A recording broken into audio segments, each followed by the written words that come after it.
Asia times में आपका स्वागत है। आज हम बात करने वाले हैं Minhaj learning and research centre के जिम्मेदारों से।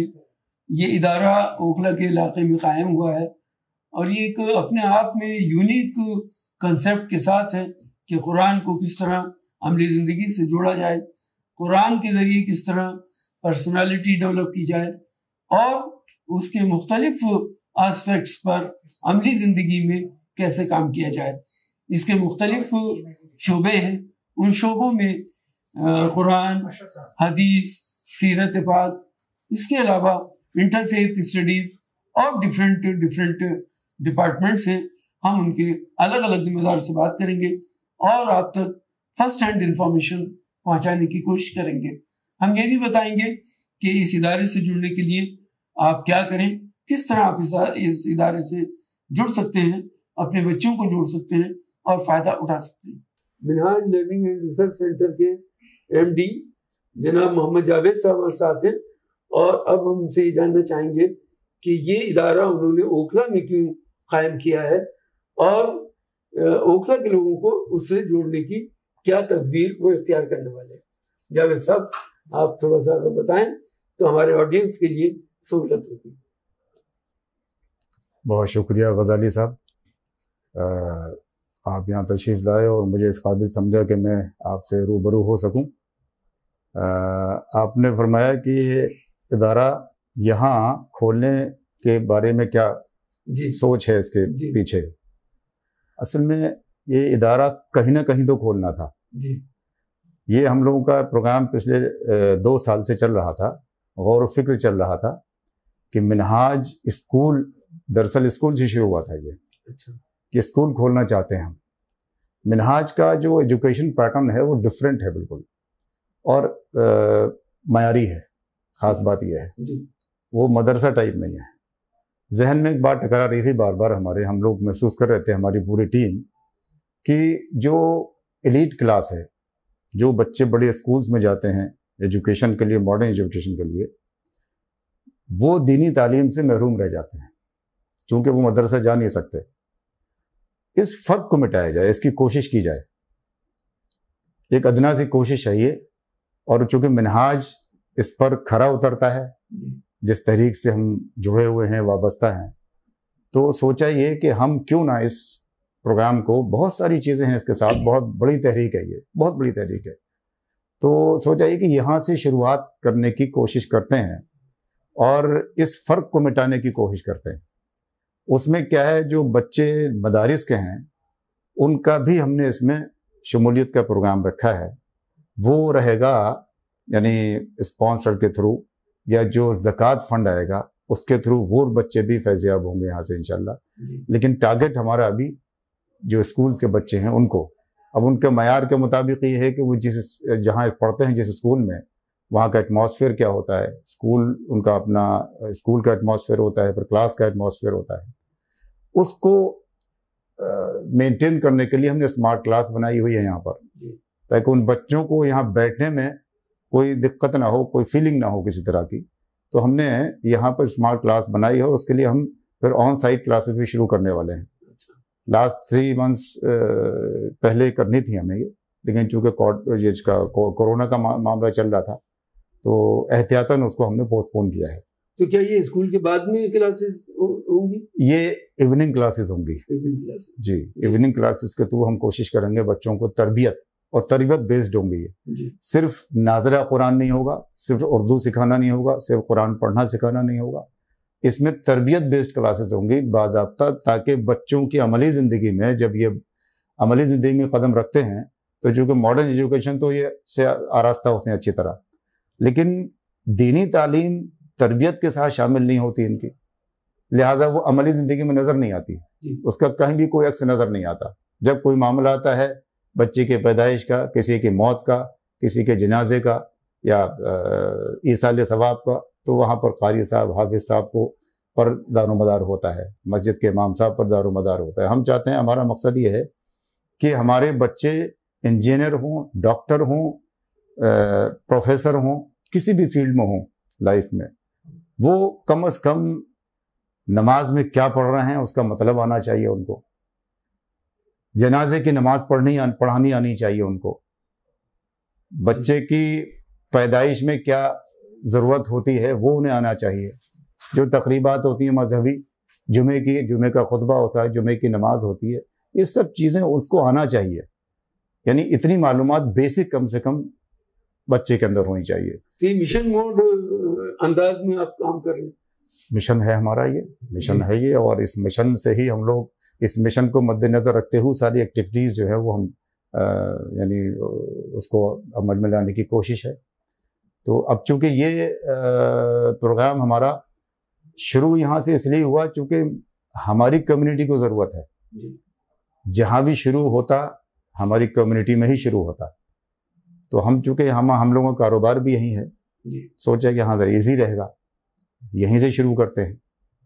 और अब तक जो हमने लोगों से रब्ता किया इस सिलसिले में, अपने कॉन्सेप्ट को उनके सामने रखा, तो मैं समझता हूँ अभी तक टिल डेट एक शख्स भी ऐसा नहीं मिला जिसने कहा ना हो कि भाई ये चीज़ ऐसी है जो बिल्कुल यूनिक कॉन्सेप्ट है अपने आप में।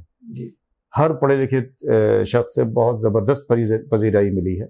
अब चैलेंज हमारे सामने ये है कि अल्लाह रब्बुल इज़्ज़त हमें इस कार्य खैर में साबित कदम रखे और इसमें हम कामयाबी हासिल कर सकें। इसके लिए दुआ आपसे भी गुजारिश करें और हम भी दुआ गो हैं, क्योंकि रास्ता ज़रा जिस तरह हमें देख रहे हो कि इंस्टीट्यूट आपने बनाया है जी, जाहिर बात है कि इसमें काफ़ी एक्सपेंसिव ये प्रोजेक्ट है, तो इसके एक्सपेंसेस को मिट आउट करने के लिए आपने क्या मंसूबा बनाया?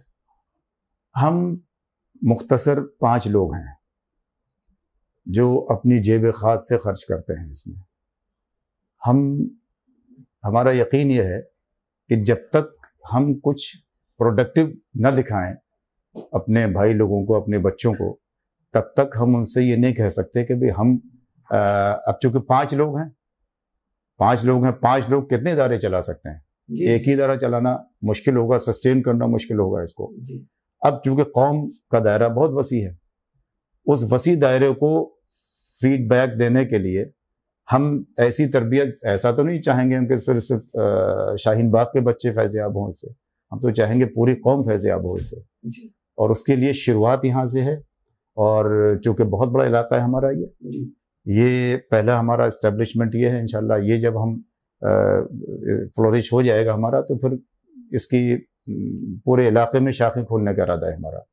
और चूँकि लोगों से हमें काफ़ी पॉजिटिव रिस्पॉन्स मिल रहा है, तो हमें लगता है कि लोगों का जो हमें कोऑपरेशन मिलेगा, तो उस कोऑपरेशन से हम आगे इसको फ़रोग़ दे पाएंगे। इसको मियार को मेंटेन रखने के लिए आपकी क्या तदबीर है कि मियार कैसे उसका मेंटेन रहेगा? इसका मियार के लिए सबसे पहले तो ये जो हमारे फैकल्टीज़ हैं उनका मियार सबसे पहले मेंटेन होना ज़रूरी है, और वो हमारे हदफ में शामिल है। यहाँ हम अपने फैकल्टीज़ को जो ज़रूरत पड़ेगी फर्दर ब्रांचेस के लिए जब खुलेंगे इंशाल्लाह, तो उनकी ट्रेनिंग यहीं होगी। ट्रेंड फैकल्टीज़ जो हैं जहाँ भी होंगे वो अपॉइंट होंगे, और वो फिर इसी मयार पर ही उनको तालीम देंगे, बच्चों को तरबियत देंगे जो यहाँ दी जाएगी। जी, बहुत शुक्रिया जावेद साहब हमसे बात करने के लिए। Minhaj learning and research centre के कोऑर्डिनेटर मोहम्मद जुनैद साहब हमारे साथ हैं, और हम उनसे आज ये जानने की कोशिश करेंगे कि ये जो आइडिया है, पूरा idea Minhaj learning and research centre का हिंदुस्तान में जो इंट्रोड्यूस किया गया है, और ख़ासतौर से दिल्ली में आप इसको लाए हैं, तो इसके पीछे आपका सोच क्या है, कंसेप्ट क्या है, क्यों इसको यहाँ लाने की ज़रूरत पेश आई? हाँ, पहले तो बहुत बहुत शुक्रिया। और ये बहुत ही रेलेवेंट क्वेश्चन है, और हमारे तमाम कोशिशों का एक अगर कहिए तो मैं इसको कंपाइल करने की कोशिश करूँगा। Minhaj learning and research centre, अगर आप नाम पे गौर करेंगे तो मिनहाज जो कि मतलब होता है रास्ता, फिर उसके बाद लर्निंग जो ऑब्वियस है, और फिर रिसर्च। तो जब इस इदारे की जो इस्टेब्लिश करने के पीछे एक मकसद है, या जो हमारे कंबाइंड तजुर्बात हैं, जो हमारी पूरी टीम है। मैं बाई प्रोफेशनल आईटी में हूँ, मैं एक टेक्नोलॉजी के साथ डील करता हूँ, 12 साल का एक्सपीरियंस है, बहुत बड़ी बड़ी आईटी कंपनीज में जॉब कर चुका हूँ और कर रहा हूँ, तो I am right now working professional. तस्वुर क्या होता है, देखिए मेरी दीनी तालीम कैसे हुई, ये एक बहुत बेसिक सवाल है जो मेरी, शायद अगर आप गौर करेंगे तो मेरी वालिद की भी वैसी ही होगी या मेरे वालिद की वैसी। आम तरीका क्या होता है कि भाई एक मुसलमान घर में एक बच्चा पैदा होता है, उसको एक हाफिज साहब पढ़ाने आते हैं या वो मदरसे में जाता है, कुरान पढ़ता है, बाकी थोड़ा बहुत अपने जो घर के एनवायरनमेंट से सीखता है। ये एक आम सिलसिला है कि किसी खास घर में जाएंगे तो कुछ एडिशनल हो सकता है, कहीं कुछ और से भी कम हो सकता है। लेकिन अब अगर आप गौर करेंगे, जब से टेक्नोलॉजिकल चेंजेस दुनिया में आए, हिंदुस्तान में तो मैं नाम नहीं लूंगा बट बहुत अलग, एक तरीके से देखिए बहुत ज्यादा फर्क आया है हिंदुस्तान के माहौल में। तो आज जो मेरा बच्चा है या मेरी औलाद है या जो ऐसे नए कम उम्र के लोग हैं जिनकी उम्र 15 साल, नई जनरेशन है, वो जब प्रैक्टिकल लाइफ में जाएगी, जब वो प्रैक्टिकल लाइफ में मेरे जाने मतलब जॉब करेगी, तो अब जैसे मैं हूं, मुझे 12 साल हो गए अपनी इंडस्ट्री में काम करते हुए, मुझे नमाज पढ़ने का जो पढ़नी है, मुझे अपने ऑर्गेनाइजेशन में इजाजत लेके पढ़नी, उस माहौल में पढ़नी। वहां के मेरे जो चैलेंजेस हैं, जो मेरे दीन के चैलेंजेस हैं, वो बहुत डिफरेंट हैं। मैं ओखला में नहीं रहता हूं, या मैं अलीगढ़ मुस्लिम यूनिवर्सिटी या जामिया मिलिया में नहीं रहेगा मेरा हर मुस्लिम बच्चा। उसको ऐसे एनवायरनमेंट में काम करना पड़ेगा जहां और मजहब के लोग हैं और मज़ाहिब के लोग हैं जो शायद मेरी नमाज को उतना इंपॉर्टेंट नहीं समझते। तो क्या चीज ऐसी है कि वो कन्विंस हो कि इनके लिए इंपॉर्टेंट है और इनकी प्रोडक्टिविटी, अल्टीमेटली सामने वाले का कंसर्न उसकी आपकी प्रोडक्टिविटी है, वो आपकी नमाज कभी नहीं रोकता, मेरा अपना तजुर्बा है। तो ये जो Minhaj learning and research centre का कॉन्सेप्ट इसलिए आया कि जब जिस चीज के लिए हम बच्चे को प्रिपेयर कर रहे हैं, हमारे चैलेंजेस ही बदल चुके हैं और हमारी अभी प्रिपरेशन का तरीका वही पुराना वाला है। चैलेंजेस आप सब जानते हैं, मुझे शायद बताने की जरूरत नहीं है कितने बदल चुके हैं चैलेंजेस। या हमने जब मैंने पहली बार प्रेजेंटेशन दिया अपने इसी ऑफिस में मिनहाज लर्निंग रिसर्च सेंटर का, तो उसमें मेरी एक मेन स्लाइड का जो हेडिंग था वो था मुस्लिम यूथ इन 2030। जिस बच्चा मेरे इंस्टीट्यूट में आएगा वो प्रैक्टिकल लाइफ में आज से 7 या 8 साल बाद जाने वाला है। तो उस दौर के चैलेंजेस के लिए उस दौर में जो आने वाले हैं, तो क्या मेरा जो अभी का एजुकेशन सिस्टम है, रिलीजियस एजुकेशन सिस्टम है, क्या उसको केटर कर रहा है उसकी प्रॉब्लम्स को? क्या वो अवेयर भी है उन प्रॉब्लम से? या जो प्रॉब्लम मेरे हाथ में आया हुआ मेरा मोबाइल, क्या वो जो बच्चे की साइकी पे इंपैक्ट कर रहा है? क्या मेरे रिलीजियस एजुकेशन सिस्टम उन चैलेंजेस को केटर करने के लिए रेडी है? जब हमने ये सोचा तो हमने इनका जवाब नहीं पाया। तो इसी वजह से आप मेरी टीम में देखेंगे तो मुख्तलिफ बैकग्राउंड के लोग हैं। हमारे यहाँ रिलीजियस एजुकेशन बैकग्राउंड से लोग आते हैं, मैं पर्सनली IT से आता हूँ। मैं आपको बहुत जिम्मेदारी के साथ, क्योंकि मेरी फील्ड है, ये बता सकता हूँ कि एजुकेशन सिस्टम, हमारा लाइफस्टाइल, सब कुछ अगले 10-15 साल में जमीन और आसमान की तरह बदल जाएगा। इतना फर्क आने वाला है और वो सारा इम्पैक्ट टेक्नोलॉजी का है जी। तो वो इम्पैक्ट क्या टेक्नोलॉजी आपके रिलीजन पे इम्पैक्ट नहीं करेगी? क्या टेक्नोलॉजी की वजह से कुछ कोर्सेज भी खत्म हो जाएंगे? कुछ नहीं, इंपॉर्टेंस खत्म। अब मैं आपको एक बेसिक मिसाल देता हूँ उसको समझाने के लिए। जैसे ये शायद MLRC के लिए इतना रिलेवेंट नहीं है, बट मैं बताता हूँ हमारी बैकग्राउंड क्यों हम ये काम कर रहे हैं। अब जैसे आपका कोई बेटा है या बेटी है, वो कहते सब MBBS कर ले, बहुत शानदार कोर्स है, डॉक्टर बन जाए, माँ बाप की ड्रीम होती है। मैं कहता हूँ भाई साहब, उसने सोचा रेडियोलॉजी, एक सब्जेक्ट है रेडियोलॉजी। रेडियोलॉजी में बेसिक डॉक्टर्स का क्या काम होता है? हो सकता है मैं टेक्निकली उतना सर्टेन एग्जांपल हो, जनरलाइज कर रहा हूँ एग्जांपल दे समझाने के लिए। रेडियोलॉजी में डॉक्टर का बेसिक रिस्पॉन्सिबिलिटी क्या होती है? कंटेंट, जो एक एक्सरे है, दैट इज अ डेटा, उसको एनालाइज करके एक रिपोर्ट बनाना। मैप करता है ना अपनी हिस्ट्री से, XYZ पैरामीटर्स हैं, उसके against towards versus a normal X ray. इसी तरह बाकी जो भी इनके सिस्टम रहते हैं। अगर मैं कोई कंप्यूटर सिस्टम डिजाइन कर दूं जिसमें दुनिया के 50-60 लाख लोगों का मैं डेटा डाल दूं, अब good data versus bad data, और वो सिस्टम में क्लिक करूं, कौन कौन ज्यादा एक्यूरेट होगा? एक फिजिकल, एक जो इन पर्सन डॉक्टर और सिस्टम होगा, इस केस में सिस्टम होगा बिल्कुल। But then those technology will be never be able to replace a nurse.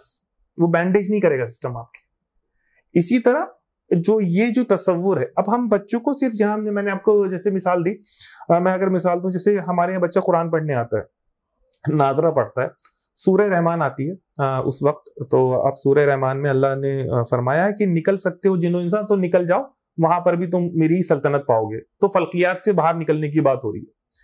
तो हमने कोशिश ये की है, जैसे आपकी मुलाकात भी, जो हमारी फैकल्टी की क्वालिटी है, तो मकसद क्या है? अब जिस दिन मेरे एक स्कूल का बच्चा, आप ऐसे तस्वीर करिए, जो यहाँ 5th स्टैंडर्ड 7th स्टैंडर्ड में, सेम डे वो अपने मॉर्निंग में घर पे देख के आता है, न्यूज में पढ़ के आता है, स्कूल में उसने सुना होता है कि एलन मस्क हुआ, ये सब जो लोग हैं अपनी दुनिया से एक रॉकेट लेके बाहर गए। ये जिस दिन ऐसा बड़ी एक्टिविटी होती है, it will be a point of discussion in school. अगर मेरा फैकल्टी इस ऐसा हो या मेरे इंस्टीट्यूट की थिंकिंग ऐसा हो, उसको उसी दिन सूरह रहमान खोले और एक्साइटमेंट के साथ बताए कि भाई देखो ये तो कुरान में है, अल्लाह फरमा रहा है, तो होना था। आप इमेजिन कीजिए बच्चे के अंदर कुरान को, दीन को, अल्लाह को लेकर कॉन्फिडेंट बढ़ेगा नहीं बढ़ेगा? बिल्कुल। तो हमको बच्चों को सिर्फ दीन सिखाना नहीं है मकसद यहाँ का, दीन सिखाने के इदारे बहुत हैं और हमको दीन सिखाना, बट दीन पे कॉन्फिडेंट बनाना बच्चे को। जी देखिए, जैसे इस्लामोफोबिया एक बहुत बड़ा चैलेंज है आज के दिन। मैंने पहले भी ये मिसाल दी और डिस्कशंस में भी। मेरा एक बेटा है, अब वो स्कूल जाता है, उसके साथ एक नॉन मुस्लिम बच्चा पढ़ता है, वो भी मासूम है, दोनों बच्चे मासूम है, यंग एज के हैं, दोनों को सेम टेक्नोलॉजी का इन्फ्लुएंस, वही सोशल मीडिया के जो भी मिस इन्फॉर्मेशन है, दोनों को इक्वली इम्पैक्टेड है। उसमें तो कोई फिल्टर है नहीं। जो मेरा बच्चा देख रहा है, एक मुस्लिम बच्चा और एक नॉन मुस्लिम बच्चा, मैं छोटा एक नॉन मुस्लिम, उसका दोस्त जो बिल्कुल मासूम है, वो कहता है मुसलमान बुरे होते हैं। तो मेरे मासूम पे उसका क्या असर पड़ेगा? क्या पेरेंट्स के पास का सॉल्यूशन है आज के दिन? कैसे मैं अपने बच्चे को इतना कॉन्फिडेंट बनाऊं दीन पे कि वो अपने आप की, अपनी आइडेंटिटी को प्रोटेक्ट करते हुए एक सक्सेसफुल प्रोफेशनल भी बने? हम वैसा मुसलमान, जो हमारा तस्वुर है, हम चाहते हैं, जो सर सैयद का ख्वाब था कि भाई हम चाहते हैं कि हमारा बेस्ट कंपनीज में मुस्लिम सीईओ हो और सीईओ प्रैक्टिसिंग सीईओ मुस्लिम हो। बेस्ट कंपनीज के बेस्ट, अगर आप ढूंढने के बेस्ट डॉक्टर दिल्ली में है तो टॉप 10 में मुसलमान आने चाहिए और प्रैक्टिसिंग मुस्लिम्स आने चाहिए। तो वो एक तस्वुर है कि वो प्रोफेशनल लाइफ में भी, वो दुनिया में भी एक कामयाबी की मिसाल बने। और एक और अगर मैं आपको मिसाल दूं, हमको रोल मॉडल पैदा करने जी बच्चों के लिए। जो आइडेंटिटी क्राइसिस है, इसको आप दूर करने की बात कर रहे हैं। बिल्कुल 100%। और identity crisis not just identity crisis. अब देखिए, हम लोगों को वॉक द टॉक, जो इंग्लिश की मिसाल है, कुरान हमने बहुत दिखा लिया दुनिया को, सबसे अजीम किताब है। लेकिन अब हमारी कौम को हम जो कोशिश कर रहे हैं, हमारा बेसिक प्रिंसिपल देखिए, हम बहुत सादा चीज कर रहे हैं। जो कोशिश है, अब जिस इलाके में हम बैठे हैं, जब मैं यहाँ रहता था ओखला में, आज से गालिबन 7-8 बरस पहले, तो ये जिस रोड पे हम बैठे हुए 40 फुटा रोड को एक वैसे देखा जाता था बहुत इलिटिस्ट एरिया, आज से 6-7 साल पहले, क्योंकि बहुत वाइड रोड है, इंफ्रास्ट्रक्चर आई गेस बेटर है रिस्पेक्टिव ऑफ अदर जो एरिया है ओखला के। बट अब आप देखें तो फिर वही कंजेस्टेड हो चुका है। क्यों? यहां से गुजरने वाला, देखिए मेरा अपना मानना यह है कि अगर कोई गैर मुस्लिम इलाके से गुजरे तो उसका गुजर भी हमारे लिए दावत की अपॉर्चुनिटी है। बिल्कुल बिल्कुल। तो उसका रास्ता आसान करना, मेरी यहाँ कायदे से गाड़ियां पार्क हो, प्रॉपर पार्किंग हो, कोई मिसयूज ना करे स्पेस का। MLRC की कोशिश इंसान, हमको ये करना है कि बच्चे के अंदर ये शऊर पैदा करना कि बेटा जब आप डस्टबिन में अपना किचन का कूड़ा डालें तो इंश्योर इट इज कवर्ड, क्योंकि वो आपके गेट के बाहर रखी, उससे आपके पड़ोसी को तकलीफ होगी जी। तो उस बेसिक प्रिंसिपल को, उस बेसिक शऊर को बच्चे के अंदर देना कि वो कितना इंपॉर्टेंट है। हमारे साथ मसला क्या हुआ है कि भाई मैं सिर्फ इसलिए ये सब काम नहीं, ऐसा नहीं, इसका सबको इल्म नहीं है, बस मैं क्यों नहीं करता, सिर्फ मेरे करने से क्या होगा, तो पूरी बिल्डिंग नहीं करती। एक आप 6 मंजिला बिल्डिंग में चले जाएं तो सब यही बोलेंगे कि मेरे एक के करने से क्या हो जाएगा, अगर किसी को तो शुरुआत करनी पड़ेगी। तो आप पर्सनालिटी डेवलपमेंट की बात, वो भी है। मैंने आपको बोला कि जो शायद हो सकता है आपकी हमारी फैकल्टी ने बताया, तो हमारे 3 कॉर्नर स्टोन है MLRC के, तालीम, तामीर और तरबियत। तो ये 3 कॉर्नर स्टोन, तो दिस 3 T's पे हम काम करेंगे। तो दीनी असल मकसद दीन का है क्या? असल मकसद दीन का अगर मैं जनरल टर्म में बोलूं तो वो तामीर शख्सियत ही है। बिल्कुल। उसके अलावा कि इंसान को इंसान बनाने का ही मकसद दीन है। बिल्कुल। और इंसान कैसे बनता है? भाई मुझे आपकी, अपने से पहले आपकी परवाह होना जी। मुझे ये लिहाज होना कि जिनसे मैं बात कर रहा हूं उनका मैं दिल ना दुखाऊं, जाने और अनजाने में, उनको मुझसे तकलीफ ना पहुंचे जाने और अनजाने में जी। तो ओवरऑल यही डिफरेंस है जी MLRC और दूसरे इंस्टीट्यूट। बिल्कुल, ये बेसिक बुनियादी डिफरेंस है। और दूसरा एक जो डिफरेंस है, देखिए जिसके पीछे माइंड्स हैं, वो माइंड प्रैक्टिकल लाइफ से आए हुए हैं जी। जैसे आपने जो, अगर मुझे याद है, जो लास्ट टाइम मेरी और आपकी मुलाकात हुई थी, आपने बताया कि मैं एक जर्नलिज्म बैकग्राउंड से आता हूँ, तो जिस तरह के लोगों से आप मिलते हैं, तो ऐसे लोग जैसे आप आएंगे किसी दिन हमारे इंस्टीट्यूट में, आप बच्चों से इंटरेक्ट करिए, आप वो एनवायरनमेंट बच्चों को वो नॉलेज देखिए।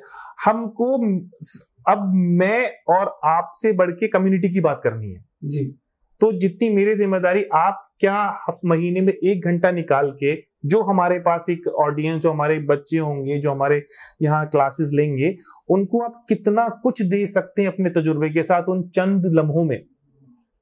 और हम चाहते हैं कि मल्टीपल वेक्स ऑफ लाइफ से आए। जैसे मैं आईटी से आता हूं तो मैं बच्चों को गाइड कर सकता हूं कि टेक्नोलॉजी किस तरह पॉजिटिव भी लाएगी और उसके साथ निगेटिव भी आएगी।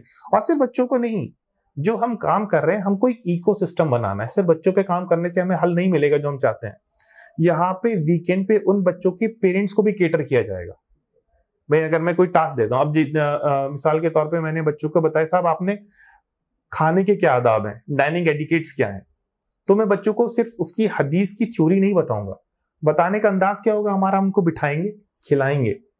तो आप ये कहना चाहते हैं कि तालीम का जो कंसेप्ट दीनी और दुनियावी कंसेप्ट है जी, ये कंसेप्ट नहीं है, बल्कि तालीम तालीम है। और तालीम जो है वो दीन भी सिखाती है और दुनिया भी सिखाती है। बिल्कुल, देखिए आपको आखिरत का रास्ता दुनिया से ही तो है ना। बिल्कुल भाई अगर मुझे आखिरत में, कयामत में कामयाबी चाहिए, तो वो ये जो जहां मैं आज दिन हम बैठे हुए हैं, तो यहाँ की कामयाबी ही वहां कामयाब करेगी ना।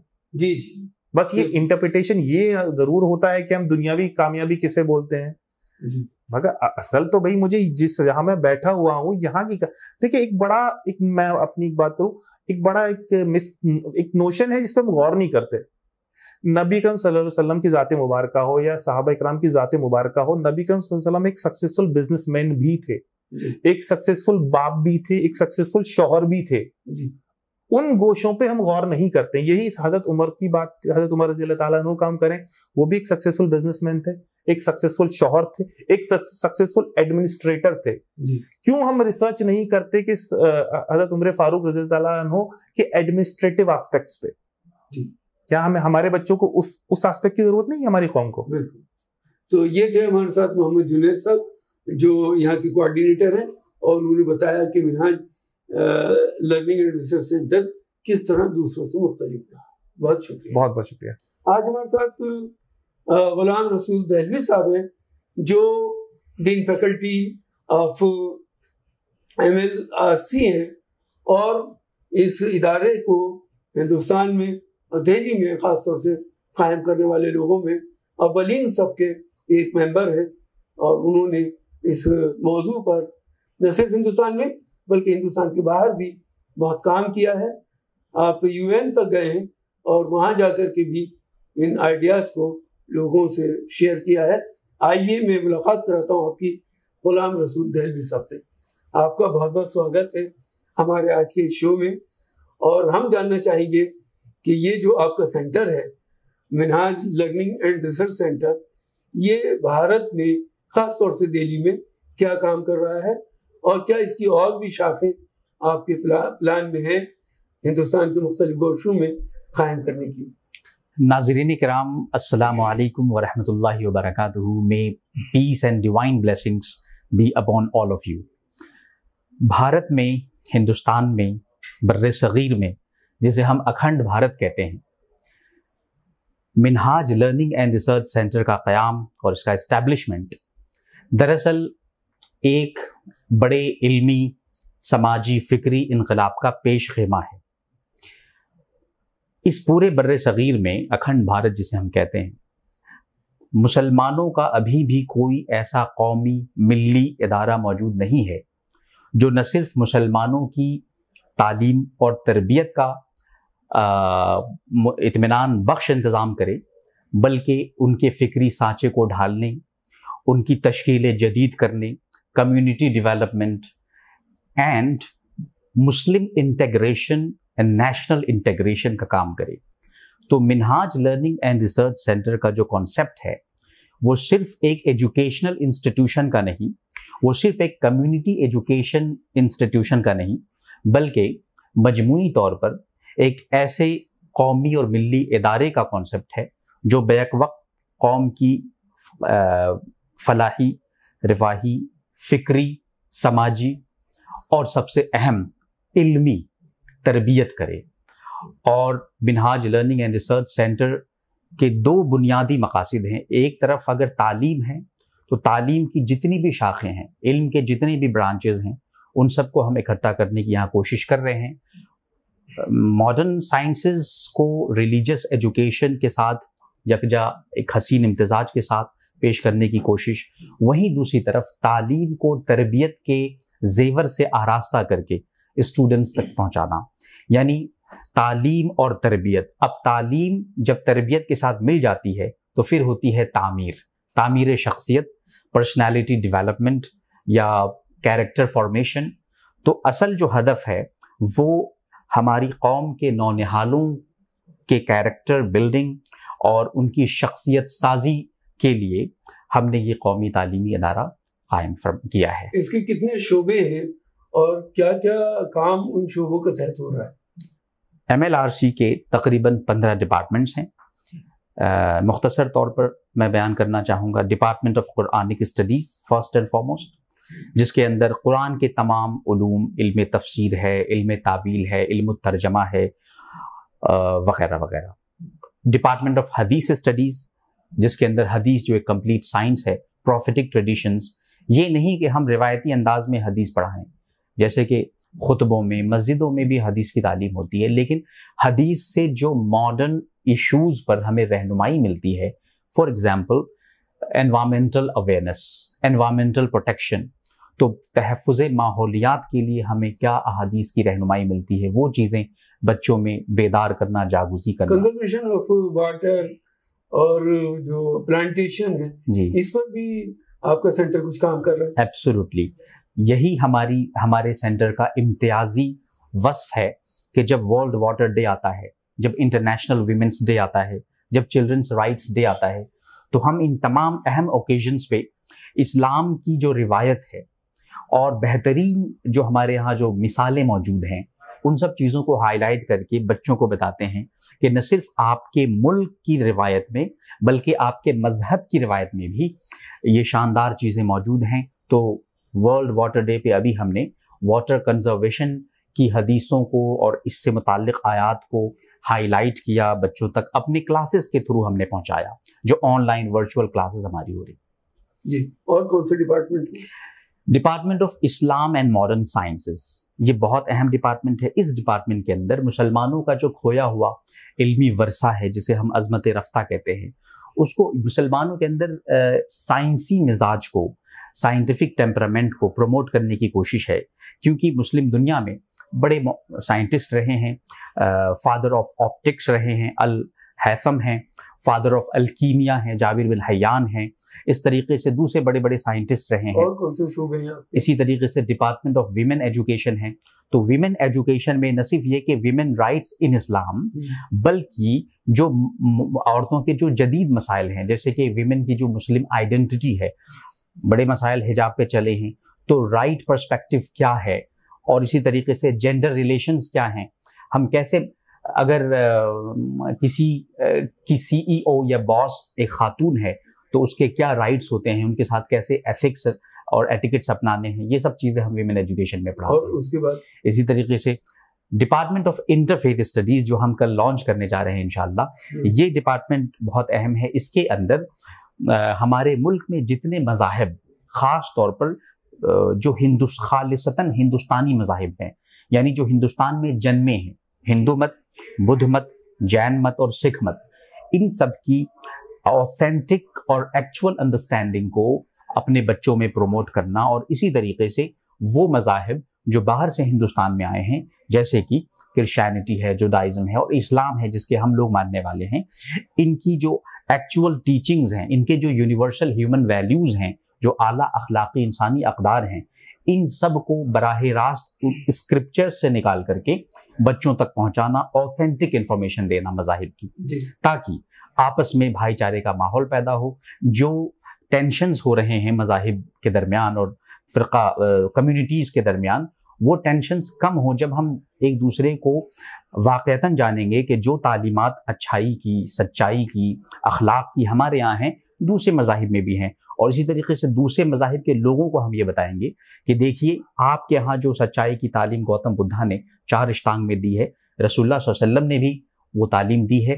अमलुस सालिहात का कॉन्सेप्ट हमारे यहाँ है, आपके यहाँ कर्मा का कॉन्सेप्ट है।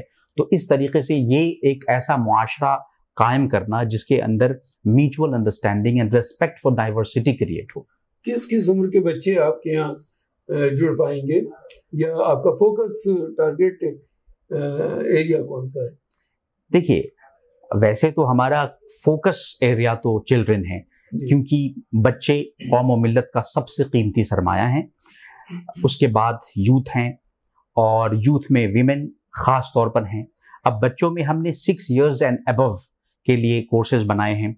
6 years से अबव के जो कोर्सेज हैं वो सब हमारी वेबसाइट mlrc.com पे मौजूद हैं, जो फाउंडेशन स्टडीज़ के नाम से है। उसके बाद फिर हमने एडल्ट्स के कोर्सेज बनाए हैं। वो एडल्ट्स के कोर्सेज जो हैं 18+ के लिए है, टीनेजर्स के लिए कोर्सेज हैं हमारे पास। फिर 21+ के लिए हमारे पास कोर्सेज मौजूद हैं। जो डिपार्टमेंट्स मैंने अभी बताए हैं वो सारे डिपार्टमेंट्स में कैटेगराइज एंड क्लासीफाई हमने किया है कि अगर मिसाल के तौर पर हम modern Islam and modern science पढ़ा रहे हैं तो चिल्ड्रंस कॉर्नर अलग है, इसी तरीके से यूथ के लिए अलग मटेरियल है। उनके लेवल ऑफ अंडरस्टैंडिंग के मुताबिक हमने अपने करिकुलम और निसाब तालीम को भी डिज़ाइन किया है। क्या इन लोगों से कुछ फीस भी आप लेंगे? डेफिनेटली हमने एक एक मामूली सी फीस रखी है, और वो है सिर्फ 850 रुपये। असल में मुफ्त तालीम का जो नज़रिया है हम उसके ख़िलाफ़ हैं। कोई भी चीज़ जो मुफ्त मिलती है उसकी कदर व कीमत घट जाती है, और हमारे चूँकि रिसोर्सेज भी बहुत लिमिटेड हैं, हम एक कम्युनिटी प्रोजेक्ट हैं। ऐसा बिल्कुल नहीं है कि कहीं से हमारी कोई स्पॉन्सरशिप है। इसलिए इस कम्युनिटी प्रोजेक्ट को सस्टेन करने के लिए हमने अपना जो दारो मदार रखा है वो बच्चों की फीस ही को रखा है जी। लेकिन हमारे हर बैच में, जैसे 25 बच्चों का एक बैच है, तो 20 बच्चे तो वो होंगे जो फीस दे रहे होंगे, लेकिन 5 स्टूडेंट्स वो होंगे जो मुस्तहिक होंगे, और हम उनकी फीस खुद स्पॉन्सर करेंगे इंशाल्लाह। तो हमें ये बताइए कि ये जो बच्चे आपके यहाँ से पढ़कर निकलेंगे, ये मुल्क की खिदमत किस तरह कर पाएंगे? सबसे बड़ी खिदमत वो ये करेंगे कि हमारे MLRC के बुनियादी अगराज़ व मकासद में है बेटर सिटीजनशिप, के मुल्क के लिए न सिर्फ ये कि अच्छे मुसलमान हम प्रोवाइड करें। देखिए, ये मुल्क 600 मिलियन की तादाद में मुसलमानों का मुल्क है, लेकिन यहाँ पे जो बेटर सिटीजनशिप का जो कॉन्सेप्ट है वो अभी कोई इदारा नहीं है जो इस पे काम कर रहा है। तो न सिर्फ अच्छे मुसलमान बल्कि मुल्क के लिए अच्छे शहरी हम बनाएं, और नेशन बिल्डिंग का जो कॉन्सेप्ट है, नेशंस कॉन्शियस, वो शुरू से ही कि जिस मुल्क में आप रह रहे हैं उसका सबसे पहले आपके ऊपर हक है। अगर आप एक तरफ आप जितने मुसलमान हैं उतने ही आप हिंदुस्तानी भी हैं, इसलिए आपकी जो भी तालीमात इस्लाम की बेहतरीन अखलाकी तालीमात हैं उसका इम्प्लीमेंटेशन होना तो आपके मुल्क में ही है। तो मुल्क और नेशन और उस नेशन बिल्डिंग का कॉन्सेप्ट हमारे यहाँ हर डिपार्टमेंट के अंदर एक ये कह सकते हैं कि रूहे रवां के तौर पे जारी रहेगा। जैसे आपने कहा कि कुरान की तालीम होगी, हदीस की तालीम होगी, सीरत पाक की तालीम होगी। एग्जैक्टली। तो ये तमाम काम मदारिस भी कर रहे हैं, और यूनिवर्सिटीज़ में इस्लामिक स्टडीज़ के शोबे भी हैं। तो ऐसी सूरत में आपका इदारा उन सबसे मुख्तलिफ कैसे होगा? ये कैसे है? बिल्कुल वो इस तरह कि मदारिस दीन की क्लासिकल अंडरस्टैंडिंग, रिवायती तालीम को प्रमोट कर रहे हैं। मिसाल के तौर पर आज भी मदारिस के करिकुलम में ये चीज़ें फ़िक़्ह, इस्लामिक लॉ की किताबों में है कि कुएं के पानी के क्या मसाइल हैं, जो कि बिल्कुल इर्रेलेवेंट है आज के दौर में। या और दूसरे मसाइल, स्लेवरी के जो मसाइल है, आज स्लेव्स नहीं है, स्लेवरी का सिस्टम ख़त्म हो गया। तो ये मदारिस रिवायती तालीम प्रोवाइड कर रहे हैं। यूनिवर्सिटीज़ इस्लाम की एकेडमिक अंडरस्टैंडिंग को प्रमोट कर रही हैं, लेकिन वो रिवायत और क्लासिकल इस्लाम की जो अंडरस्टैंडिंग है उसको वो काफ़ी हद तक इग्नोर कर रही हैं। MLRC में इस्लाम की दोनों ट्रेडिशनल यानी क्लासिकल रिवायती तालीम और इस्लाम की जो एकेडमिक अंडरस्टैंडिंग है, उन दोनों को जमा करके कि आप रिवायत से जुड़े रहें, क्योंकि 1450 साल जो इस्लाम की तारीख की जो रिवायत है, हम उस रिवायत से तोड़ने के नहीं टूटेंगे, ना ही हम बच्चों को तोड़ेंगे, बल्कि उनसे जुड़ करके रिवायत की इमारत पर, हम रिवायत की बुनियाद पर हम एक बेहतर नई इमारत, यानी मॉडर्निटी की जो इमारत है, तो मॉडर्न वैल्यूज को हम रिवायत से जुड़ करके, यानी ट्रेडिशनल भी हम रहेंगे, at the same time modern values को भी इंटीग्रेट करेंगे। तो यूनिवर्सिटी और मदारिस दोनों की रिवायती और जदीद तालीम का एक मुरक्का और एक इम्तिजाज पेश करना चाहेंगे। मेरा एक सवाल हो रहा है कि आपके इदारे से बच्चे कैसे जुड़ेंगे, एडमिशन कैसे होगा उनका? एडमिशन का प्रोसेस बिल्कुल इजी किया है हमने। आई थिंक बात ये भी बता दें तो अच्छा होगा कि आपने सोसाइटी से अप्रोच करने का क्या तरीका इख्तियार किया? ये दो सवालात हैं। एक पहला सवाल कि एडमिशन का जो प्रोसेस है वो बहुत ही इजी रखा है हमने। हमारी वेबसाइट है mlrc.co.in। जैसे ही the moment you open the website you see the registration form. तो रजिस्ट्रेशन फॉर्म हर डिपार्टमेंट के लिए है। जैसे आज अभी फाउंडेशन स्टडीज का कोर्स चल रहा है जो रनिंग कोर्स है, दूसरे डिपार्टमेंट्स धीरे गाहे बगाहे लॉन्च होते जाएंगे। तो रजिस्ट्रेशन फॉर्म है, उसमें बेसिक इंफॉर्मेशन है, स्टूडेंट्स की रिक्वायरमेंट्स हैं, वो फिलअप करके वो फ्री है, रजिस्ट्रेशन इज फ्री। लेकिन जैसे ही once you are selected based on your merit, जब हम देखते हैं क्वालिफिकेशंस, कुछ क्वेश्चंस हमने उसमें किए हैं, फिर जो हमने कैटेगरीज बनाए हैं, children's corner, adults courses, youth and women, तो फिर हम उसी के अकॉर्डिंग उसमें एडमिशन दे देते हैं और उसके बाद मंथली फीस हम चार्ज करते हैं। दूसरा जो आपका सवाल है कम्युनिटी आउटरीच, देखिए तालीम को हमने तरबियत के साथ जोड़ा हुआ है। तो जो बच्चे हमारे यहाँ पढ़ने आते हैं, we engage both children, students and their parents. ऐसा हरगिज नहीं है कि सिर्फ बच्चों से हमें मतलब है, बल्कि हम उनके पेरेंट्स को अपने यहाँ कॉन्वेंशंस करके बुलाते हैं। हमने एक कॉन्वेंशन, वीमेन कॉन्वेंशन किया था, उसमें हमारे तलबा और तालिबात के वालिदैन तशरीफ लाए थे। तो हम पेरेंट की को इंगेज करते हैं इस तालीमी मरहले में। बेपनाह शुक्रिया। जी शुक्रिया आपका। Minaj learning and research centre का एक अहम शुबा है इंटरफेथ स्टडीज। इंटरफेथ स्टडीज के सदर शुबा जावेद अख्तर साहब इस वक्त हमारे साथ हैं और हम उनसे जानेंगे इस वक्त कि वो इस शोबे के तहत क्या क्या तालीम अपने बच्चों को दे रहे हैं, इस शोबे के तहत क्या क्या काम वो कर रहे हैं और आइंदा क्या मंसूबे हैं इस शोबे के तहत दूसरे लोगों को, दूसरे मज़ाहिब के लोगों को अपने साथ जोड़ने के। जावेद अख्तर साहब आप हमारे शो में आपका बहुत स्वागत है। शुक्रिया, बहुत इस्तकबाल है। तो आप इस शोबे को देख रहे हैं इंटरफेथ के जी। तो इंटरफेथ का ये कंसेप्ट क्या है आपका और इसके तहत आप क्या क्या करने वाले हैं? जी, ये जो शोबा है ये कल हमारा एक प्रोग्राम है, तो उस प्रोग्राम में न सिर्फ हम ये बताएंगे कि ये MLRC क्या है, बल्कि हम इसे लॉन्च करने जा रहे हैं, interfaith studies. So basically department of interfaith studies है, उसके अंदर में ये फेथ ट्रेडिशंस ऑफ इंडिया, ये 1 ईयर का सर्टिफिकेट कोर्स होगा, फेथ ट्रेडिशंस ऑफ इंडिया। इसमें जो हम पढ़ाएंगे ये इंट्रोडक्टरी जो है यानी जो फेथ्स हैं हिंदुस्तान के बारे में। एग्जैक्टली। तो बेसिकली इसमें 2 पार्ट्स आप मतलब कह सकते हैं। जो एक पार्ट होगा तो हिंदुस्तानी मज़ाहिब, जो प्योरली डीप रूटेड जो हिंदुस्तानी मज़ाहिब है, मिसाल के तौर पर हिंदुइज़्म हो गया, बुद्धिज़्म हो गया, जैनिज़्म हो गया और सिखिज़्म हो गया, और इससे पहले का जो कल्चर है, मिसाल के तौर पर इंडस वैली कल्चर हो गया, जो 2 स्ट्रीम्स है, इंडस वैली कल्चर और उसके अलावा जो द्रविडियन कल्चर है, इन दोनों को हम इसमें बताएंगे। तो एक पार्ट तो ये हो जाएगा। इसका जो दूसरा पार्ट होगा कि जो दूसरे मज़ाहिब हिंदुस्तान में आए, तो जाहिर सी बात है जब कोई चीज़ आती है तो वो अपना एक असर छोड़ती है और वो असर लेती भी है। तो जिसमें कि इस्लाम है, ज़ोरास्ट्रियनिज़्म है, जुडाइज़्म है, क्रिश्चियनिटी है, तो हम उसके बारे में भी इसमें हम बताएंगे। लेकिन इन दोनों पार्ट्स के अलावा सबसे शुरू में जो कि 2 महीने का होगा, उसमें हम ये बताएंगे कि हिंदुस्तान क्या है। मिसाल के तौर पर जैसे मैं एक मुसलमान हूँ तो नॉन मुस्लिम मुझसे पूछेगा कि what is the definition of Muslim और what is the definition of Islam और व्हाट इज़ इस्लाम। सिमिलरली हम अपने आप को क्लेम करते हैं कि हम हिंदुस्तानी हैं, तो अगर एक नॉन जो इंडियन होगा वो हमसे ये सवाल कर सकता है कि व्हाट इज़ इंडिया, हिंदुस्तान का क्या तस्वुर है, what is the idea of India.